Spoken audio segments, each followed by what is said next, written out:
Result খারাপ হলো, কি চাপ, কি করলি সারা জীবনে, এসএসসি তে A+ পাইতে পারলি না, বেচারা গলা লটকাইতে মরে গেল। কি হয়েছে? এসএসসি তে রেজাল্ট খারাপ হয়েছে তো কি হয়েছে? জীবনে এটাই সবকিছু? একটা না হয় দুর্ঘটনা ঘটে গেছে জীবনে, তাকে জীবন নষ্ট হয়ে গেছে নাকি? পিতা মাতার চাপের কারণে, এই যে চাকরি পাইস না, সারা জীবন ধরে খাওয়াইলাম পড়াইলাম, চাকরি করতে পারিস না, আমাদেরকে দেখতে পারিস না, চাপ দিতে দিতে বেচারা এখন মাদকের দিকে।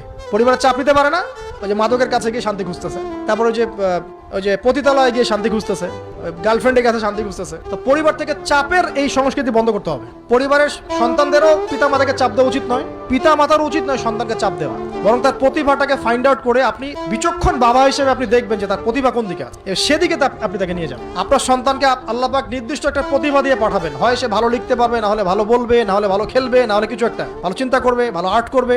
ওর প্রতিভাকে ওর উপরে চাপিয়ে দিবেন না, ওর যে প্রতিভা আছে ওই প্রতিভা অনুযায়ী তাকে বেড়ে উঠতে দেন। হাতের আঙ্গুলগুলোকে জোর করে করে টেনে সোজা করার দরকার নাই, আঙ্গুল ভেঙে যেতে পারে, আঙ্গুলকে বাড়তে দেন।